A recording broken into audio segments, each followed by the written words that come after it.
Assalamualaikum warahmatullahi wabarakatuh. Saudara, kembali kita berbagi wawasan ilmu pengetahuan, wabil khusus tentang metodologi penelitian. Pada kesempatan ini kami akan membahas yaitu tentang bagian pendahuluan daripada proposal atau juga skripsi, tesis, dan disertasi. Nah, proposal ini nanti akan menjadi bahan delik akademik untuk penyelesaian studi kita masing-masing. Itu pertanyaan pertama yang kita perlu ungkapkan, ada apa pada pendahuluan proposal? Inilah pertanyaan besar sekira yang perlu kita jawab di dalam membahas bagian penting yang ada di dalam atau bagian pendahuluan ini. Yang pertama, kita berangkat dari penelitian kualitatif. Baru nanti pada segmen kedua kita bicara pada penelitian kuantitatif. Karena dua pendekatan penelitian ini agak beda hal-hal yang ada pada bagian pendahuluan ini. Mari kita lihat apa yang berbeda sangat signifikan dan di mana kesamaan-kesamaan masing-masing nanti di antara dua mazhab penelitian ini yang kita bahas pada kesempatan yang sangat-sangat sederhana ini. Saudara, kita berangkat dari sistematika bagian pendahuluan, yaitu penelitian kualitatif. Pada penelitian kualitatif, hanya 4 hal saja yang ada di latar belakang ini. Di antaranya adalah, pertama, latar belakang masalah. Kedua adalah rumusan masalah. Ketiga adalah fokus penelitian. Dan keempat, tujuan dan kegunaan penelitian. Tidak hanya 4 saja yang ada di dalam penelitian kualitatif pada bagian pendahuluan ini. Kita mulai dari pembahasan tentang latar belakang masalah. Latar belakang masalah adalah hal-hal yang melatari pemikiran seseorang secara paradigmatis keilmuan atau ilmiah. Jadi ini adalah cara pandang seseorang di dalam sebuah atau di awal dia membahas sebuah karya ilmiah. Dari sini kelihatan pemikiran seseorang. Apakah pemikirannya secara sistemik dan sistematik atau ambaradul dan berantakan. Kelihatan dari awal dia menulis latar belakangnya, menggunakan pendekatan paradigma ilmiah keilmuan atau juga ada cara pandang yang lain. Itu kelihatan dari latar belakang. Yang kedua, pada latar belakang ini ada dua hal yang paling penting. Pertama adalah grand theory yang dikenal sebagai Das Solem, dan yang kedua adalah grand tour yang dikenal sebagai Das Sein. Nah, Das Solem ini adalah merupakan pijakan kita ketika mana nanti kita menampilkan data-data grand tour. Nah, ini penting sekali apa yang akan kita munculkan secara fakta teoritis dan apa yang kita tampilkan dengan bentuk fakta-fakta empiris. Oleh karena itu, grand theory ini diambil dari teori formal atau teori model dari pakar yang sudah diuji, terbukti, dan terukur. Jadi bukan konsep, bukan pengertian atau definisi. Konsep, pengertian, atau definisi itu masih terkesan bahwa dia adalah asumsi dari seorang pakar dan belum diuji secara empiris. Dan itu belum boleh dikatakan sebagai teori formal atau teori model yang digunakan sebagai sandaran dalam penelitian kita yang diturunkan dari judul penelitian yang dibingkai dari variabel-variabel dan tema-tema kita. Kemudian grand tour yang adalah dikenal dengan studi pendahuluan, studi awal. Studi ini adalah mengambil data-data yang dilakukan dengan observasi. Ingat bahwa penelitian kualitatif itu adalah penelitian terkait dengan hal-hal yang bersifat proses. Proses hanya bisa diambil datanya dengan observasi. Inilah data utama yang kita gunakan untuk mendapatkan data-data awal melalui grand tour ini. Dan nanti jika dibutuhkan dilengkapi dengan data-data wawancara dan juga data dokumentasi. Tapi tidak wajib. Kalau saja dibutuhkan, silakan dilengkapi dengan data-data itu. Tapi kalau tidak, cukup dengan observasi. Karena penelitian kualitatif itu adalah penelitian proses yang tengah berlangsung atau tengah terjadi. Inilah beda dengan penelitian kuantitatif. Nah, karena itu, data yang lebih tepat diambil adalah dengan cara kita melakukan observasi, apalagi yang kita lakukan itu observasi partisipan atau terlibat secara langsung di dalam stasi sosial terhadap subjek yang menjadi bagian daripada penelitian yang kita butuhkan di dalam mendapatkan informasi data. Untuk apa grand theory dan grand tour kita butuhkan di latar belakang? Pertama adalah untuk merumuskan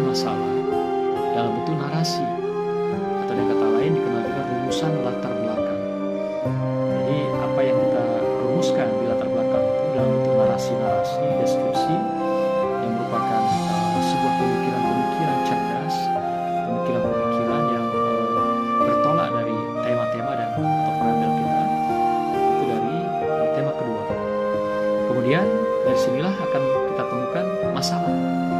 Masalah yaitu apa yang berbeda antara das solen secara fakta teoretik dan das sein, fakta empirik. Nah, dua fakta inilah yang kita dudukkan dalam grand theory dan grand tour. Grand theory untuk mengungkap fakta-fakta das solen secara teoretik, sedangkan yang berkenaan dengan das sein yaitu fakta-fakta empirik, data-data lapangan, apa yang kita butuhkan yang berbeda dengan teori yang sudah kita kembangkan, kita kemukakan, yang menjadi sandaran kita di latar belakang. Kemudian ketiga, merumuskan pertanyaan penelitian yang dikenal juga dengan rumusan masalah. Kalau tadi rumusan latar belakang, sekarang rumusan masalah. Nah, ada yang mengatakan itu adalah grand question atau pertanyaan utama. Jadi grand question ini adalah merupakan pertanyaan penelitian yang akan kita jawab nanti di dalam pelaksanaan penelitian yang sebenarnya. Jadi kalau sekarang ini dikenal dengan penelitian secara umum, itu artinya kita mendapatkan data awal yang menjadi data mendukung penelitian kita melalui grand tour, dan kemudian nanti kita melakukan penelitian yang sebenarnya, itu dikenal dengan mini tour. Kan penelitian kualitatif itu kan dikenal juga penelitian yang dilakukan secara elaboratif. Elaboratif itu artinya berdalam-dalam, juga berlama-lama dan berpanjang-panjang sampai jenuh data. Itulah penelitian yang menjadi khas daripada penelitian kualitatif. Yang kita meneliti adalah dari sudut mereka, subjek, bukan dari sudut kita. Maka itu dikenal penelitian kualitatif itu yaitu penelitian dari sudut emik. Emik itu dari sudut mereka. Sedangkan sebaliknya kalau kuantitatif itu dari sudut etik, dari sudut kita peneliti. Nah, ini beda signifikan yang saya katakan tadi. Saudara, bagaimana merumuskan latar belakang ini supaya dia betul-betul terbangun, terbingkai dengan baik gitu, dan bahwa dia layak menjadi sebuah proposal atau juga menjadi bagian daripada disertasi, tesis dan skripsi kita. Ada beberapa hal yang kita catat dari beberapa buku dan pakar. Di antaranya adalah dari awal daripada bab 1 ini atau pendahuluan ini di latar belakang, kita awali dengan membangun kalimat yang bersifat naratif atau deskriptif sebagai pembuka hasanah keilmuan penelitian ilmiah. Nah, bahasa-bahasa yang naratif ini adalah bahasa-bahasa yang aktif dengan menggunakan yaitu bahasa Indonesia yang baik dan benar, yaitu dengan SPOK, subjek, predikat, objek, dan keterangan. Gunakan kata-kata dan bahasa yang kita pilih yang populer dan juga sekaligus ilmiah. Artinya ilmiah dan populer itu mudah dipahami, punya makna tidak bercabang, kemudian dia tidak mutar-mutar, sehingga menyulitkan orang memahami kalimat atau kata-kata yang kita susun dalam alinea itu. Berapa banyakkah kita butuhkan kata-kata atau dalam baris yang kita butuhkan dalam bangun kalimat ini? Bisa cukup 6 sampai 7 baris saja, atau minimal jangan kurang dari 5. Itu sudah menjadi kalimat yang bagus atau satu alinea. Yang berikutnya, di sini harus memuat hal-hal yang melatar penelitian. Apa yang menjadi latar itu adalah keunikan. Keunikan itu sesuatu yang tidak biasanya, sesuatu yang luar biasa. Inilah keunikan itu. Apakah menyangkut keunggulan, atau juga boleh sebaliknya, kelemahan atau kekurangan. Maka itu penelitian itu dua pilihan. Keunikan yang kita munculkan itu keunggulannya atau kelebihannya, atau kelemahan dan atau kekurangan. Hanya itu saja kita melihat dari perspektif keunikan itu. Jadi kalau tidak ada keunggulan atau kebalikannya, tidak ada kelemahan dan kekurangan, ya tidak layak diteliti. Berarti di sana tidak ada masalah, tidak ada problem. Apa yang kita teliti dan tidak bisa diteruskan. Nah, inilah perlunya keunikan-keunikan itu menjadi sebuah titik tolak kita melaksanakan penelitian itu lebih lanjut. Kemudian tampilkan grand teori utama dan indikator yang turun dari teori, terutama teori formal tadi, untuk jadikan sandaran sekaligus pembeda antara fakta teoritis dengan fakta empiris yang kita butuhkan di lapangan. Yang ketiga, yang berikutnya, tampilkan grand tour, data awal yang mendasari penelitian kita atau penelitian dilaksanakan. Kalau kualitatif, kita membutuhkan data-data yang sifatnya fenomena, yaitu gejala-gejala dan berbagai perilaku-perilaku yang muncul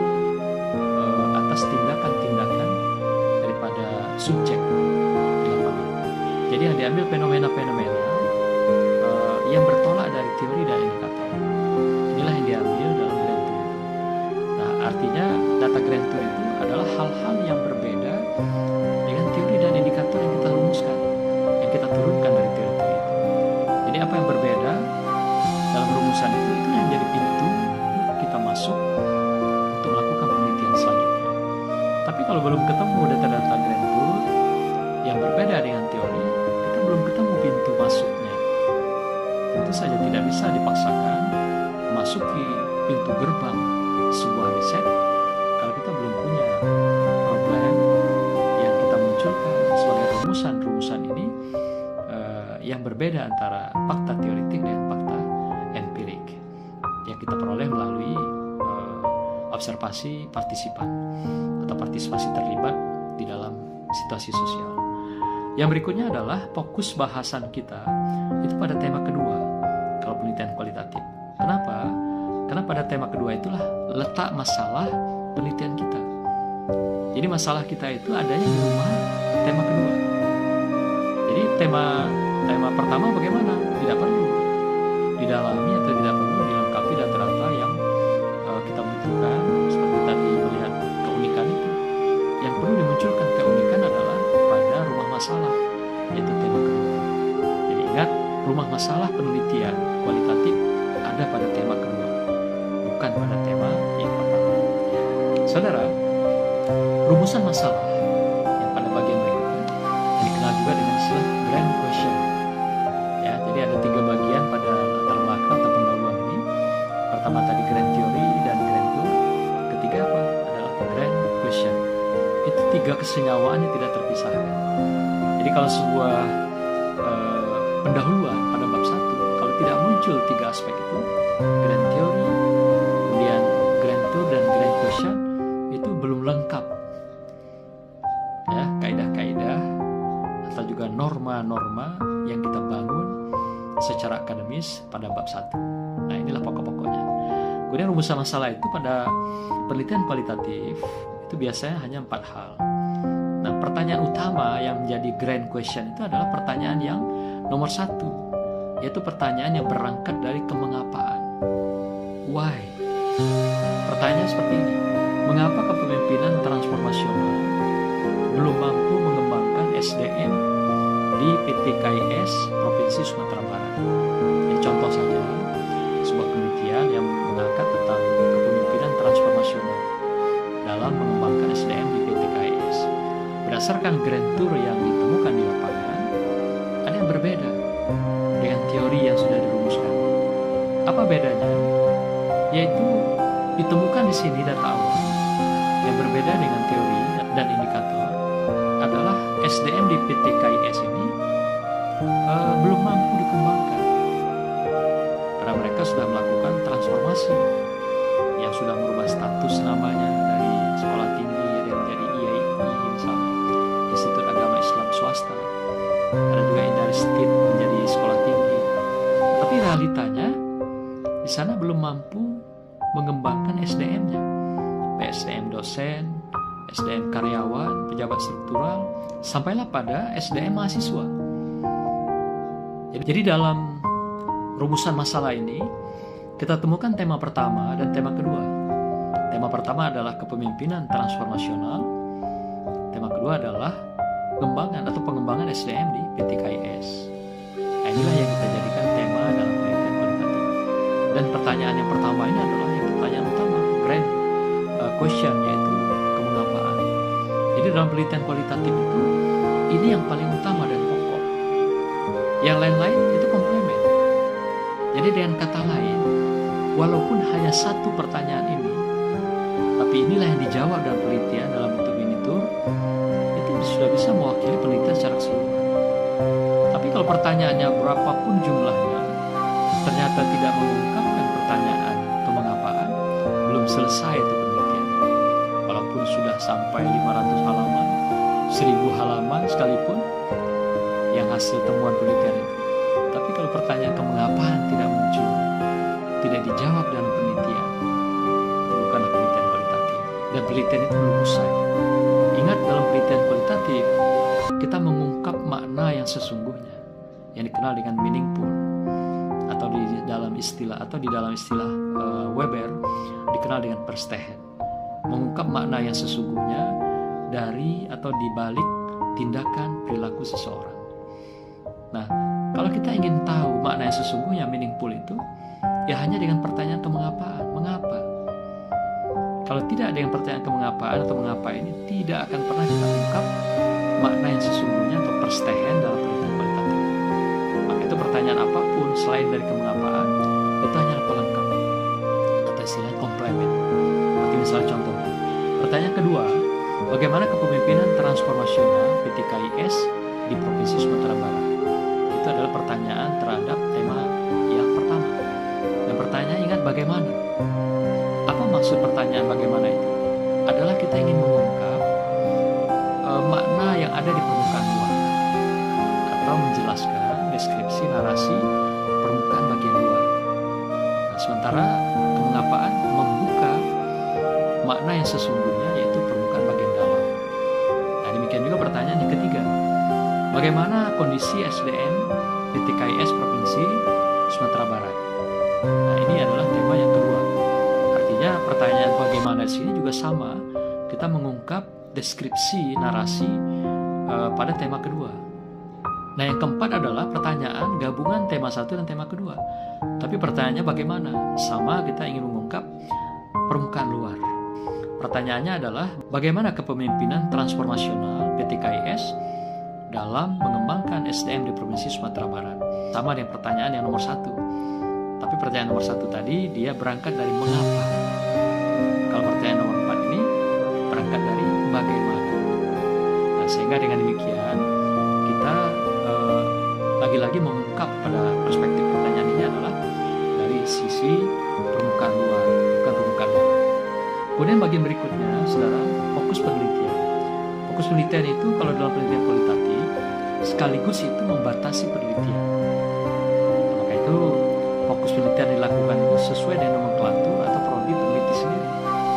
Misal kita pernah meneliti di bidang manajemen pendidikan, maka fokusnya dalam nomenklaturnya adalah ilmu tentang manajemen di bidang pendidikan. Nah, itu yang difokuskan. Nah, kemudian lagi kalau nanti ada konsentrasi misalnya, kita katakan meneliti tentang kepemimpinan transformasional. Nah, itu kan masih umum. Karena mungkin kita mau lihat dari sisi-sisi yang tertentu. Misalnya kepemimpinan transformasional ini mau dilihat dari sisi pengembangan atau perubahan lembaga. Nah, fokus saja itu pada institusi. Atau misal fokusnya pada SDM misalnya tadi seperti dibahas. Atau misal perubahan itu pada aspek misalnya pembiayaan, kesejahteraan, bisa juga. Atau pada aspek lain, misalnya pada aspek kurikulum. Nah, itulah yang jadi fokus kita. Dari tema besar tadi yang dikatakan kepemimpinan transformasional, tapi kita fokuskan penelitian kita batasi misalnya hanya pada aspek pembiayaan atau aspek institusi. Nah, begitulah cara kita membatasi ruang gerak daripada sudut penelitian kita. Fokus penelitian itu adalah titik sudut terkecil yang menjadi sorotan, yang menjadi bahasan, telaah atau kajian kita. Jadi titik yang terkecil. Jadi tidak membias kemana-mana, ke kiri, ke kanan, tidak. Jadi titik fokus hanya pada sudut yang sudah kita tetapkan. Jadi dengan kita menampilkan katakan gaya kepemimpinan transformasional, nah kemudian kita fokuskan lagi yang lebih kecil. Nah, dalam penelitian ini dikhususkan membahas tentang aspek-aspek pembiayaan dan kesejahteraan SDM dengan adanya perubahan atau peningkatan status dari lembaga-lembaga yang tadi sudah berubah. Nah, maka itu ditinjau, disorot, titik sudutnya mana yang menjadi fokus adalah pada perspektif pembiayaan dan kesejahteraan sumber daya manusia. Nah, itulah cara kita membuat fokus penelitian. Jadi tidak mesti fokus itu melebar sesuai tema atau variabel, tidak. Boleh diturunkan ke sudut yang paling kecil lagi sesuai dengan nomenklatur keilmuan kita dan sudut telaah kita. Jadi jangan paksakan Anda menampilkan batasan atau fokus itu hanya pada tema-temanya. Di bagian akhir dari bab 1 ini atau pendahuluan ini, yaitu tujuan dan kegunaan penelitian. Nah, tujuan itu secara langsung adalah terkait dengan kebutuhan secara teoritis. Jadi apa yang memang secara teoritis kita inginkan hasil daripada penelitian ini. Ya, contohnya misalnya mau menambah hasanah keilmuan, atau memperkuat misalnya nomenklatur keilmuan yang ada, yang sekarang Anda kaji, atau misalnya memperkaya ya dari berbagai banyak katakan koleksi penelitian dan juga ilmu-ilmu yang terkait dengan manajemen ini. Anda mau memperkaya, memperkuat. Nah, itu boleh menjadi tujuan. Jadi ada secara teoritis. Yang kedua adalah secara empiris. Empiris itu adalah hal-hal yang terkait dengan realita. Apa yang ingin Anda wujudkan dengan penelitian ini? Selain tadi memberikan hasanah keilmuan, nah Anda barangkali mau memberikan secara empiris dalam bentuk katakan apakah ada skill yang akan diperoleh dalam penelitian itu, atau ada hal-hal yang bersifat psikomotorik, kecakapan dan sebagainya, sehingga Anda akan memberikan kontribusi secara empiris pada lembaga Anda yang Anda teliti. Nah, jadi secara empiris ini Anda bisa menakar apa saja realita-realita yang bisa Anda berikan, Anda sumbangkan sebagai tujuan yang akan Anda peroleh dari penelitian yang Anda lakukan. Maka itu cukup dua di sini, ada secara teoritis dan secara empiris. Empiris itu adalah pengalaman secara nyata atau realitanya. Yang berikutnya kegunaan. Kegunaan adalah yang bersifat praktis. Praktis itu berupa misalnya rekomendasi-rekomendasi yang kita berikan kepada pihak-pihak tertentu. Apakah lembaga yang kita teliti, misalnya perguruan tinggi, sekolah, atau perbankan misalnya kalau PLKS, atau lembaga PAUD atau PIAUD bagi lembaga PIAUD, atau juga lembaga-lembaga pendidikan formal, pendidikan non formal, atau pendidikan jemaah majelis ta'lim bagi pendidikan agama misalnya, atau juga yang lain-lain yang terkait dengan pendidikan, hukum, pemikiran dan sebagainya. Jadi intinya secara praktis itu adalah kita ingin memberikan sesuatu kepada lembaga, institusi, atau para pihak yang kompeten dalam penelitian kita. Nah, ini yang kita gunakan untuk secara praktis. Inilah tujuan dan kegunaan penelitian yang kita dapat lakukan dan kita bahas, dan itulah yang kita isi di dalam latar belakang.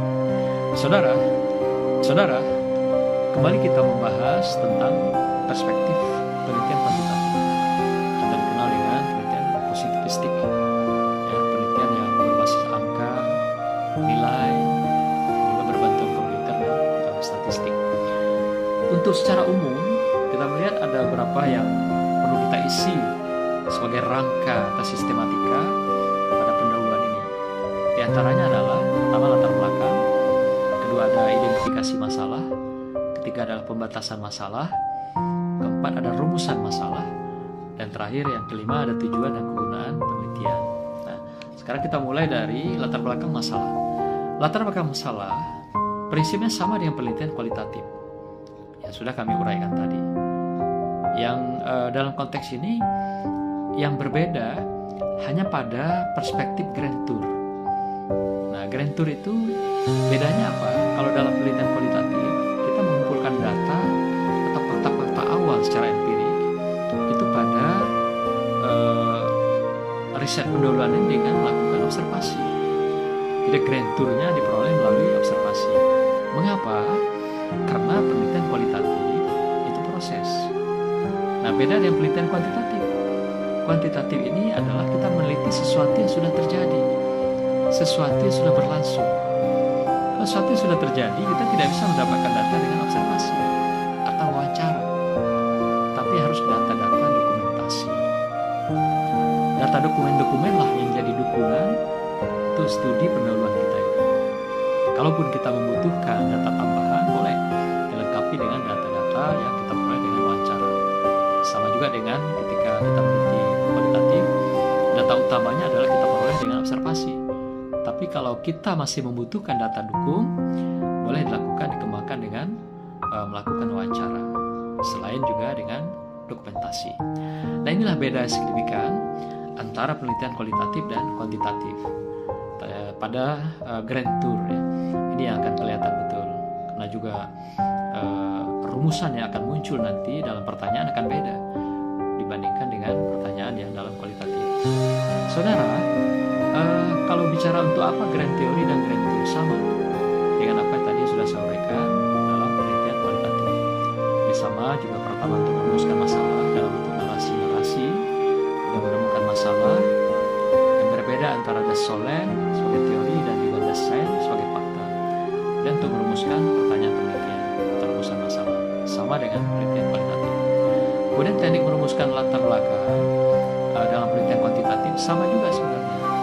Jadi kita mulai membangun kalimat narasi pada ini awal, kemudian masuk pembahasan berikutnya melalui pembahasan dalam bentuk teori-teori, dan kemudian dipaparkan atau diurai data-data yang kita peroleh melalui data dokumentasi. Nah, kalau tadi penelitian kualitatif diurai data-data melalui data yang diperoleh melalui observasi. Nah, inilah yang kita butuhkan di dalam merumuskan latar belakang. Jadi hal-hal yang terkait dengan apa yang melatari ini, selain fokus pada variabel yang keempat atau variabel Y kalau dalam penelitian korelasi, dan variabel X4 kalau penelitian analisis jalur ya, atau path analisis. Kenapa ini yang kita munculkan sebagai posisi tekanan atau menjadi tumpuan daripada pembahasan ini? Karena disinilah tumpukan masalah itu yang berada pada variabel terikat, atau istilah kalau penelitian path analisis variabel endogen. Jadi posisi ini yang sangat penting kita munculkan, kita tampilkan dengan berbagai kelebihan dan keunggulannya. Itu juga hal-hal yang melatar penelitian, kita tetap berangkat dari keunikan sama ya dengan penelitian kualitatif. Pun begitu juga kita nampilkan grand theory, kemudian grand tour sama ya, tapi datanya diperoleh dengan cara berbeda. Kemudian juga kita menampilkan fokus penelitian ini nanti itu pada rumah penelitian, yaitu variabel Y atau X4. Ini yang menjadi variabel yang titik tekan kita untuk melihat masalah dalam penelitian ini, untuk melihat keunikannya ya.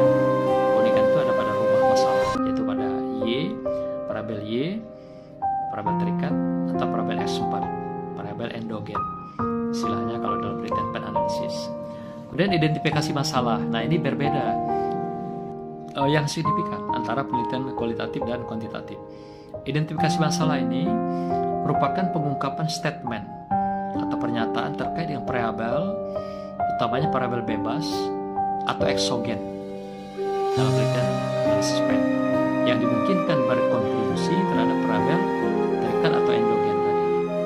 Nah, jadi ini yang menjadi ciri khas identifikasi itu. Jadi statement-statement yang muncul.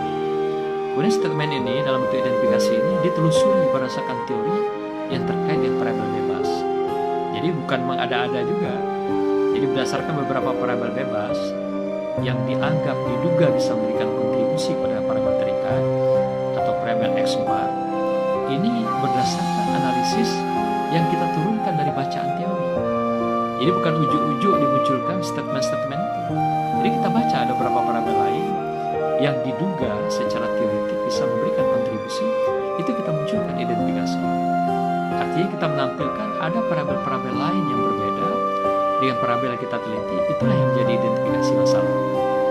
Dalam gambar konstelasi nanti ada simbol yang dikenal dengan simbol E, yang bacanya adalah epsilon. Atau dengan kata lain itu adalah variabel lain yang mungkin memberikan kontribusi pada variabel terikat dan variabel endogen istilah tadi. Nah, dari sinilah diturunkan ketika kita ingin memunculkan tentang identifikasi daripada masalah penelitian. Jadi bukan variabel yang kita teliti, tapi variabel di luar yang kita teliti, yang tadi diberikan kodenya ada epsilon. Nah, itulah yang menjadi simbol bahwa banyak variabel lain yang sebenarnya bisa memberikan kontribusi pada variabel terikat.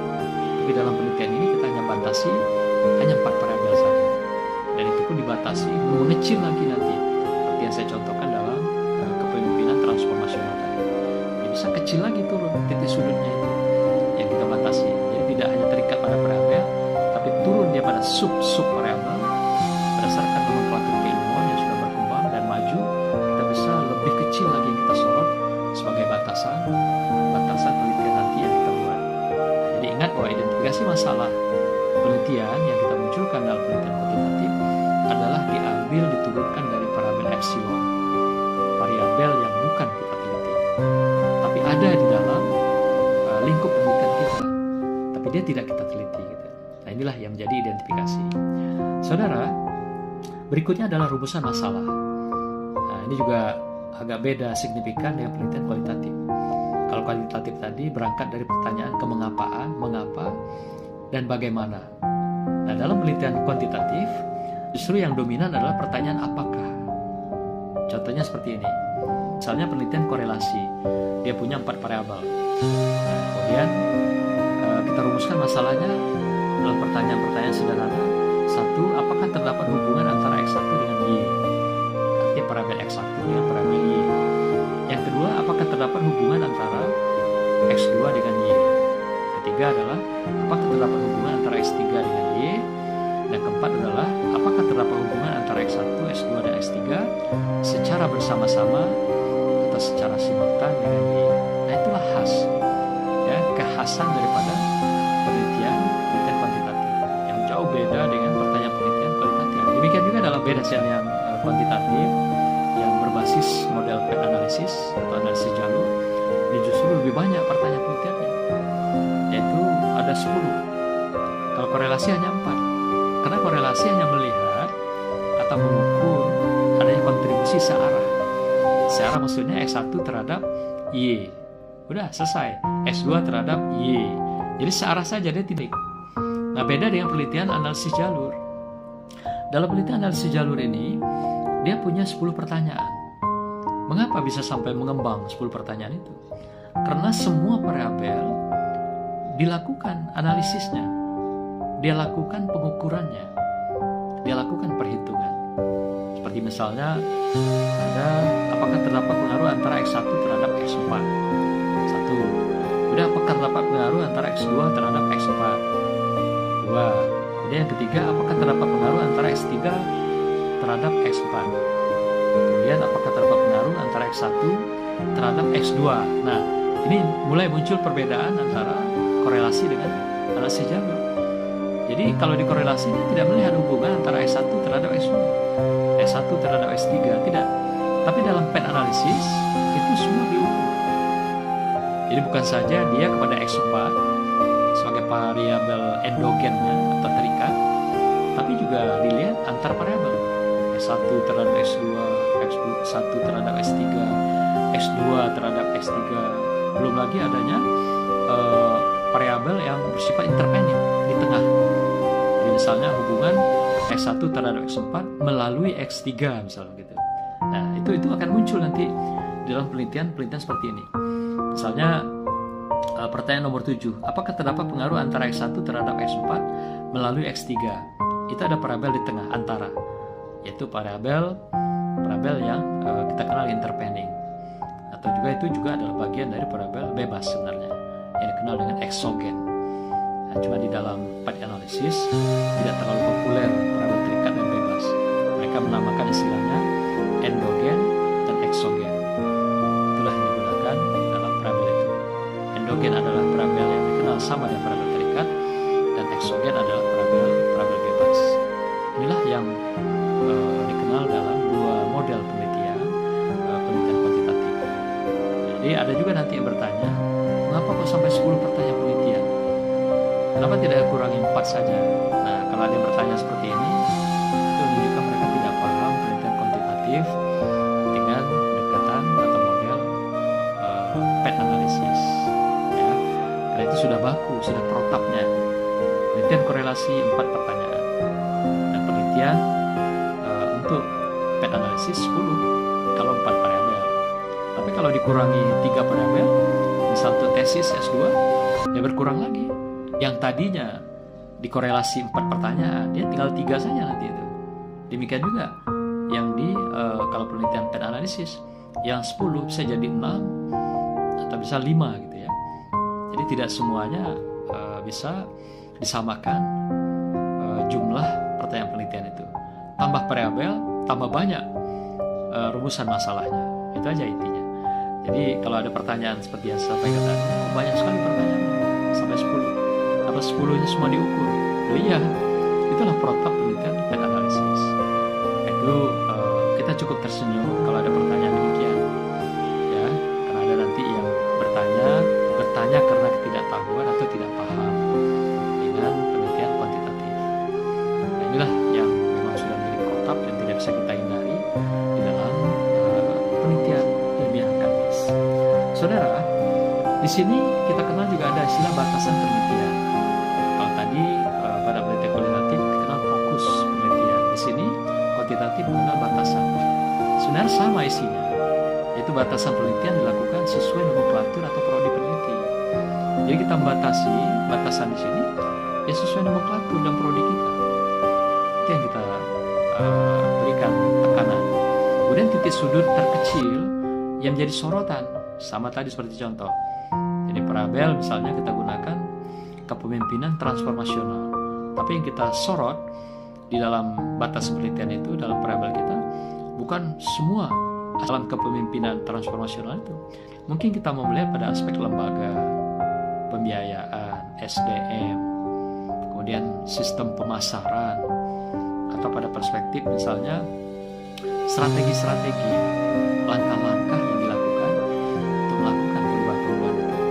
Nah, ini juga bisa menjadi batasan penelitian kita atau fokus penelitian yang kita lakukan. Itu tergantung gaya kita masing-masing. Ya, tidak ada yang terlalu khusus di sini. Tapi yang penting bahwa kita bisa batasi sudut penelitian itu atau batasan penelitian itu sesuai dengan nomenklatur kita dan juga sesuai sudut telaah yang kita kaji berdasarkan paradigma keilmuan kita. Jadi tidak lari, tidak keluar, tidak membias, tidak melebar kemana-mana. Itu yang paling penting dalam batasan penelitian. Saudara, di sini juga ada tujuan dan kegunaan penelitian dalam penelitian kuantitatif. Tadi sama juga dengan kualitatif. Ada sumbangan tujuan kita adalah untuk perspektif teoritis, yaitu menambah hasanah keilmuan. Secara empiris boleh jadi kita mau menambah, memberikan skill, pengalaman, dan hal-hal yang bermakna dari penelitian sudah kita lakukan. Jadi pada para pihak juga bisa dijadikan sebagai kontribusi yang kita berikan. Nah, secara praktis adalah berupa pemikiran-pemikiran segar yang kita rekomkan untuk institusi, lembaga, badan, atau para pihak yang terkait. Maka itu tujuan dan kegunaan penelitian ini lengkaplah ada teoritis, empiris, dan praktis. Nah, itulah saudara jawaban atas ada apa pada pendahuluan pada dua jenis penelitian yang kita tampilkan. Silakan mencoba, semoga Anda bisa menampilkan karya-karya ilmiah cerdas dengan kita mendudukkan secara proporsional, secara profesional pada latar belakang. Demikian juga bahasan-bahasan yang ada pada pendahuluan secara keseluruhan. Dengan kuatnya latar belakang pendahuluan menunjukkan Anda seorang intelektual, seorang yang punya paradigma ilmiah akademis yang kuat, yang kokoh dan tangguh di dalam keilmuan. Tapi berantakan, amburadulnya bagian pendahuluan ini menunjukkan lemahnya keilmuan Anda, lemahnya akademis Anda, dan lemahnya paradigma ilmiah penelitian Anda. Tunjukkan Anda adalah orang hebat yang bisa membingkai cara berpikir, cara merasa, dan juga membingkai keilmuan di dalam latar belakang dan pendahuluan ini yang bahasa yang indah, yang terpilih, yang populer, gampang dipahami, dan juga bisa dicerna oleh semua orang sehingga meyakinkan apa yang Anda teliti, apa yang Anda lakukan dalam penelitian ini diterima sebagai sebuah bagian daripada karya ilmiah yang baik, yang berkualitas. Demikian, Assalamualaikum warahmatullahi wabarakatuh.